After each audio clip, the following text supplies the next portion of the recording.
now we've officially seen Shadows come out. You don't have to like it, but it seems like a good number of people are. It seems to be meeting Ubisoft's internal expectations, according to people I've spoken to, and also what like Tom Henderson has reported based on their internal numbers. Now I think the ball is rolling towards the next things within the Ubisoft franchise. And the most immediate next thing is expected to be AC Black Flag Remake, which probably comes later this year. I've said a bajillion times, if they do a good job with that, I think that immediately buys back a lot of goodwill with people, because people love nostalgia and they love Black Flag. If they can do a good job with that remake and not screw it up, easy dub, massive brownie points. I think it sets them up really well for what comes next, which is expected to be AC Hexe, which is the game that's set in the witch hunts in Germany back in the medieval period. Seems really, really interesting. And Mango Moon Star has collected a series of posts describing what we know about Hexe, and I want to just run through it real quick because there's a couple of little tidbits that I find intriguing and exciting that I want to touch on. So specifically, if we kind of work through this, development for Hexe is headed up by Ubisoft Montreal, their last game being Valhalla. The lead writer for Hexe is Darby McDevitt, who was also lead writer on Black Flag, as well as Revelations, and narrative director for Valhalla. You guys know, I really didn't like Valhalla. Main reason why I didn't like Valhalla, though, was structure and the fact I felt like it was built to be big instead of lean where it needed to be. It just was too much. It was overwhelming. But it wasn't necessarily the writing that upset me. It was how the writing was formed and like put into the game. Like some of those side stories that you did in Valhalla are still very, very memorable. Like even just the other day, I mentioned as part of a different stream, the whole quest line tied to fall in, I forget, was it Lincolnshire? I don't remember which specific area it was in Valhalla, but where there was like the harvest, and then there was the Wicker Man with the guy that had to sacrifice himself basically for the harvest. A very interesting plot line and story. But anyway, he is the one heading up the writing on that. The director of Hexe is one Clint Hocking, who returned to Ubisoft Montreal in 2021 to direct Hexe specifically and to co-direct AC Infinity. He's worked on Watch Dogs Legion, Far Cry 2, along with Tom Clancy's Splinter Cell Chaos Theory. Now this guy, they would have used Ashraf Ismail, but of course he got booted out like 6 months before Valhalla launched for some personal failings, I think would be the term. He's since been picked up at a different studio in Montreal, working for Tencent, a company that they have. But if you look at this, so Clint Hocking, he started his career at Ubisoft, where he first designed and wrote scripts for Tom Clancy's Splinter Cell. He moved up to direct Splinter Cell Chaos Theory. He went on to direct Far Cry 2, so he was the director for Far Cry 2. He left Ubisoft Montreal due to him being too comfortable at the studio. So that was back in 2010. Between 2010 and 2015, he joined LucasArts, Valve, and Amazon Game Studios in various senior roles. Throughout this period, he did not release any new games, and in August 2015, he returned to Ubisoft, this time at their Toronto studio, where he directed Watch Dogs Legion, and that, of course, received mixed reception. By July of 2021, he returned to the Montreal studio and is due to direct Hexe and co-direct the AC Infinity project with Jonathan Dumas, who is the creative director working, that directed Shadows, of course, which is interesting. So he, back in the day, did some very successful games that people still love and appreciate, like Far Cry 2, focused on dynamics, all sorts of cool stuff. People still do comparison videos showing stuff Far Cry 2 did, that modern games don't do. So they pointed to him back there. Watch Dogs Legion, this was a game that was the most impressive and boring game I've played in a long time. Legion was so interesting because it had this amazingly impressive technology at the core of it, where you can recruit any NPC in the game. You can, they become the main story. They go into cutscenes. They have their own dialogue. They have their own play styles. They have all of this. You build like a whole legion of NPCs. You walk up to any NPC in the game, you can recruit them, and then they become your playable character with their own stats, their own personality. They have their own day-night schedules. They have, it's crazy. It's a very impressive game, technologically speaking, but they forgot that does not a fun game make. That does not make an interesting video game. It's a super impressive technological thing, like a tech demo, but they started with that and then tried to find a way to turn it into a cool game. and an interesting story around the game, and it just didn't really click together. And so it was very impressive, but it didn't work that great as a video game, in my opinion. And after Legion's fail, I mean, it really did not make hardly any money as far as I understand it. It's pretty much caused Watch Dogs as a franchise to be put on ice. They're just not touching it anytime soon. And after that, he went back, by July of 21, he went back to Montreal to direct Hexe. So he's been working on Hexe for a while, you know, a good long while. Now, he does have experience with linear stuff. Of course, going back to like Far Cry and those games. But he's heading this up, which is very interesting. He's the one heading that up. The series vice president, Marc-Alexis Cotier, will come in to executive produce for Hexe, and he's been working with Ubisoft for 19 years. He is an OG of OGs. Like Marc-Alexis Cotier, he's like, you think Assassin's Creed, he's been there since the beginning, okay? Assassin's Creed Hexe is being developed by the team who made Valhalla, and Montreal is promising a completely different approach to Hexe, and is reportedly going to be taking a more RPG linear approach with horror elements, especially focus on linear horror. Think of that. Like, I've heard rumblings of some of the stuff they're doing. There's been leaks of some of the stuff they're doing. And it just seems that they are trying to go, whatever Valhalla was, this basically aims to be the opposite. If Valhalla was about just a field, this is a narrow street. That allows them to put way more effort, way more focus into the dynamics within those streets. It allows them to focus on all of those little bitty details. And I think that there's potential here. I really like the idea of them focusing on something much tighter. And plus, this also probably means that we see them return to actually creating a city that they put a lot of effort into, that they put dynamics into. Like, I don't know if I'm the only one. Let me know in chats, I guess. I miss the days of Assassin's Creed being set in a massive city that's super detailed and is like a historical recreation. Like, I miss those days. I just do. I loved in Syndicate exploring London. I loved in Unity exploring Paris. I just like having historical recreations of cities. And I think it works well with the parkour systems, which of course are so iconic within Assassin's Creed. I think just having a big open field in a forest, like in Valhalla, it doesn't utilize the parkour, which is so core to Assassin's Creed. So I'm excited to see that they could be going back to a much more medieval, complex city layout, as you can see, you know, presented here. Hexe is rumored to be set in the 16th century during the Holy Roman Empire in 16th century Europe during the witch trials, putting the game in or around 1560 to 1630. This would put the game either during or after the events of AC Shadows, which could tie into the AC Infinity Hub stuff. Probably not directly, but you know, it's probably more of a coincidence there. I think it's more just like an ideal time. If you want to do something medieval, you want to do something dark and gritty and freaky, this is a good time to do it. Plus the Holy Roman Empire, I mean, it's the Templars. I mean, you're pretty much set up right there. We know exactly kind of how this is going to be structured, who's going to be who are the good guys, who are the bad guys. Like, it just lines up very well with already established lore. Protagonist. Not much is known about the protagonist of Hexe, except that her name is Elsa and will possess witch-like abilities, including one that seemingly has her possessing and controlling a cat, as has been described with that Inside Gaming article where Tom Henderson described footage he was shown. This happened a few times where somebody within Ubisoft sent him clips of gameplay. And he looked at it, and the condition was he was allowed to describe it, but not show it. And this is because, like, there was one story years ago of a developer who was like, basically took their phone and like recorded a video, or I think it was a picture of their workstation and a leak on the workstation. And the person was found out because like they sat next to a window, and all they had to do to figure out who did it was like, okay, on the screen is the date. And then Tom or whoever, Bill, sits in that corner by the window. Oh, it's Bill. And so they got him. Like, so it's common for these types of things to happen where they make requests and specifically say, don't share it, but you can describe it. That's fine. But what Tom Henderson described in the leak that he saw was the player character Elsa walking through like a dark medieval street, and guards are approaching. As you can see here, the clip shows Elsa being chased by German soldiers. Elsa using a spell possessing a cat the player controls, who knocks over a glass bottle, distracting the guards so that the player character can sneak around. The guards are dressed kind of like this in the typical medieval garb.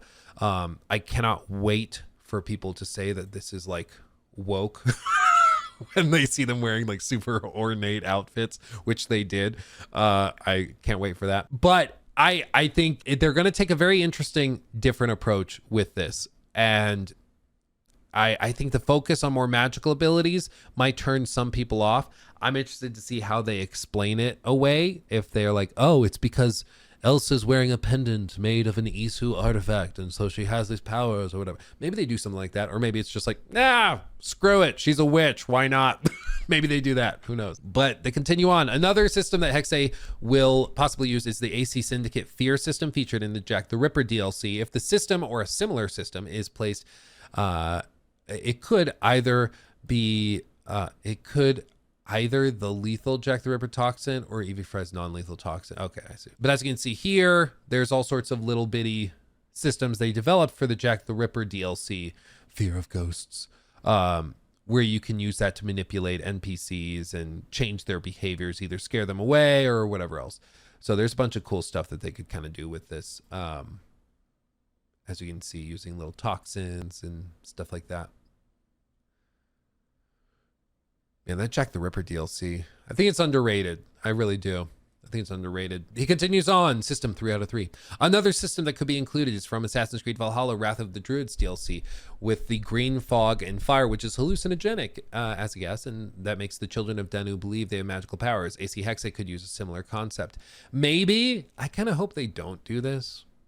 You know, like, I just think it's a cop-out when it's like, oh, you've been using these magical abilities the whole game, but you actually weren't magical. It was all a dream, basically, because there was some poisonous gas seeping through the ground and it made everyone hallucinate, and that's what made you think you were being magical and made them think you were being magical, but it actually was just you being normal. Like, I don't know. I don't like that cop out. To me, it comes off as like the same thing as it was all a dream. It's just a get out of jail free card to do whatever you want.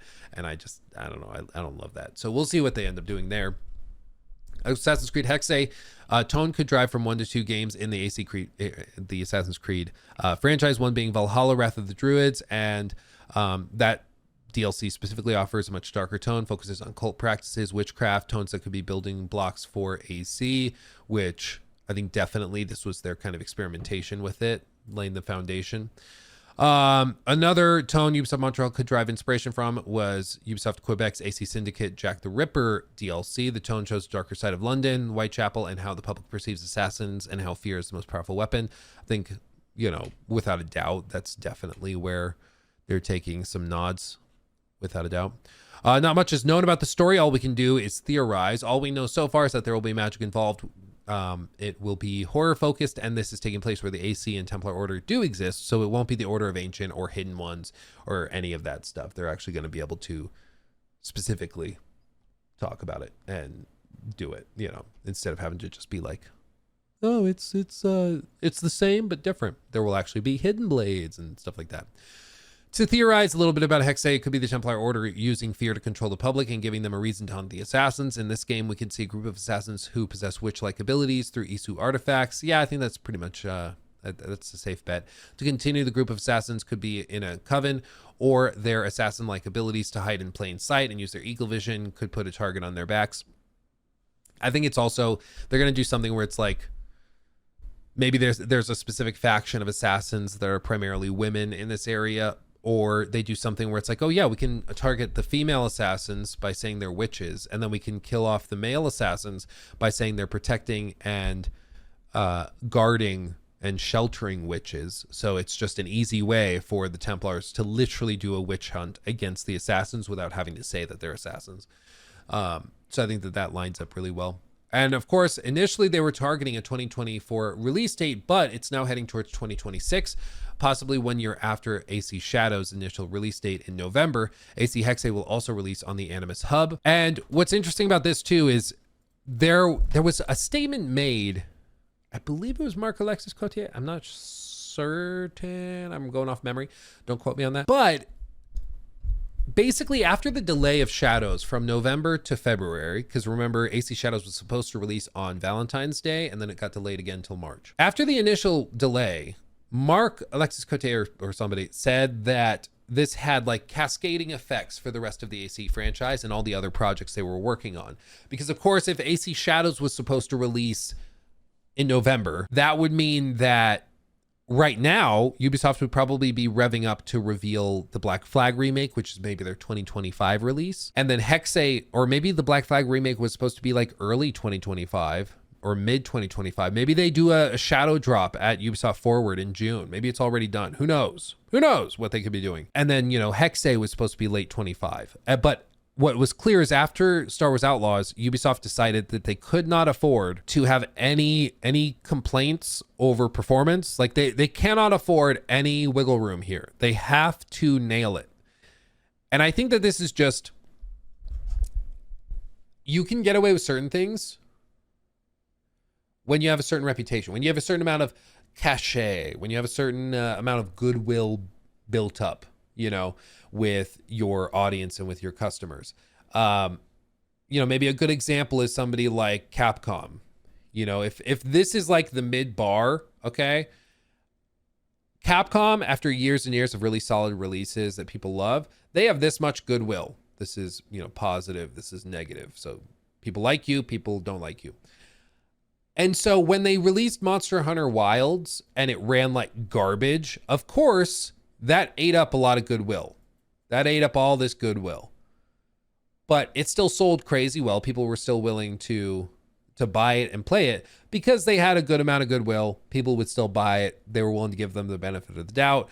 They didn't like how the game ran. They were upset when they actually bought it and played it, but they still had bought it because the goodwill was high enough.